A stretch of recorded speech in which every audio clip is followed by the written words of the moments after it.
साल हस्तियों का अनमोल खजाना। जरा सुनिए कैसे बना ये गाना। घुंघरू की तरह बजता ही रहा हूँ। किसी ने कहा है किशोदा एक लड़का आया है कलकत्ते से, गाना सुन लो उसका, अगर तुमको ठीक लगे तो गा ले। संगीतकार रविंद्र जैन। किशोदा ने कहा मैं गाना नहीं सुनूंगा, उसको बोला रिकॉर्डिंग रख लेगा। 9 बजे किशोदा आ गए सुबह सुबह, मुझे गाने का मुखड़ा सुना दे। पहले मैं कहता था, अब मेरे लिए कहते हैं लोग, ये वही है कि जो बजता रहा घुंघरू की तरह।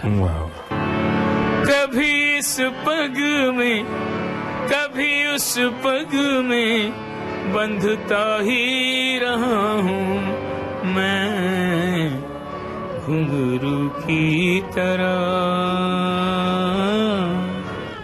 बजता ही रहा हूँ मैं। ऐसी अनमोल यादें आपको मिलेंगी सिर्फ विविध भारती पर। विविध भारती, आपका जीवन संगीत।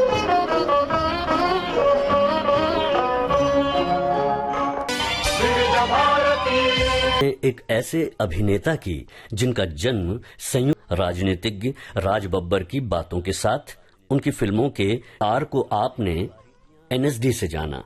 अपने प्रशिक्षण के बाद आप मुंबई चले आए। यहां आने के बाद समय के कुछ अंतराल पर आपको मिली फिल्म आप तो ऐसे न थे। ये 1980 की फिल्म थी जिसमें राज बब्बर ने विजय नाम के किरदार को निभाया था। इनके साथ रंजीता, दीपक पाराशर, मदन पुरी अभिनय किया। इस फिल्म में आपके अभिनय से प्रभावित होके बीआर चोपड़ा बैनर की फिल्मों के आप सक्रिय सदस्य बन गए। निकाह में दीपक पाराशर और सलमा आगा के साथ आप थे। साथ ही किरदार दुर्गा पर आधारित थी, जो समाज में बहुओं के लिए बनाए गए नियमों पर प्रश्न उठाती है।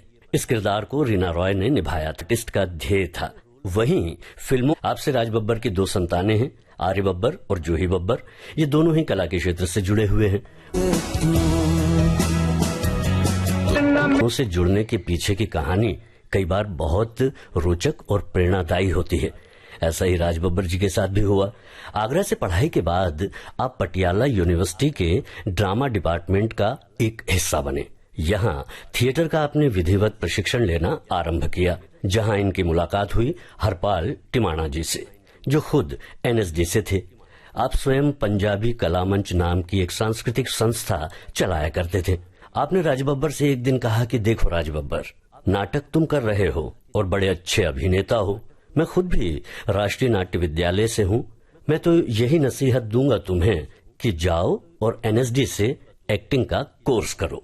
ये बात राज बब्बर को जच गई। यही वो दौर था जब नाशंकर सुहेल के द्वारा इनकी मुलाकात मशहूर प्रकाश मेहरा से हुई। सलीम जावेद की जोड़ी और रमेश सिप्पी उस वक्त एक बड़ा प्रोजेक्ट कर रहे थे, जिसके लिए राज बब्बर का चयन हुआ। स्क्रीन टेस्ट में भी आप सफल रहे।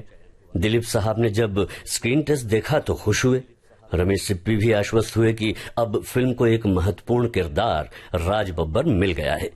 पर बाद में किन्हीं कारणों से ये किरदार निभाया अमिताभ बच्चन ने और फिल्म थी शक्ति। प्रकाश मेहरा से इनकी भेंट एक वक्त पर नाउम्मीदी को चीरती हुई उम्मीद की किरण लेकर आई। नमक हलाल में काम करने की बात चली, पर इस फिल्म में भी इनका रोल शशि कपूर ने किया। यहाँ भी उम्मीद दगा दे गई, पर आशा इनकी न छूटी।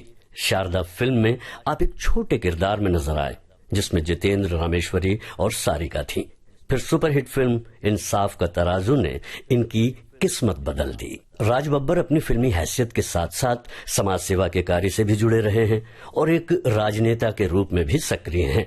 इन्होंने अपने होम प्रोडक्शन में अपने भाई के साथ मिलकर बब्बर फिल्म्स के बैनर तले 1992 में कर्म योद्धा, 2003 में काश आप हमारे होते और 2010 में टीवी सीरियल महाराजा रणजीत सिंह का निर्माण किया।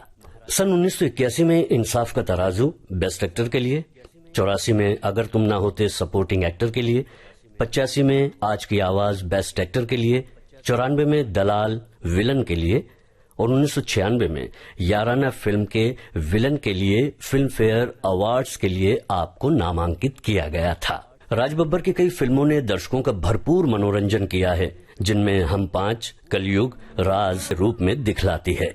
आपस की बात, दूल्हा बिकता है, दौलत जैसी फिल्म भी इनके अभिनय से सजी थी।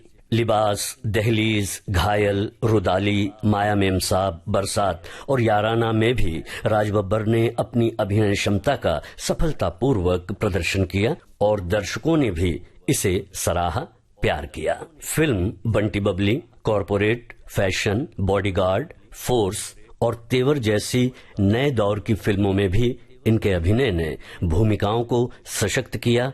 टेलीविजन पर भी 1986 में बहादुर शाह जफर में अकबर का किरदार आपने निभाया, 1988 में महाभारत में भरत राजा का किरदार आपने निभाया, वहीं 2010 की महाराजा रणजीत सिंह में आपने नरेशन किया।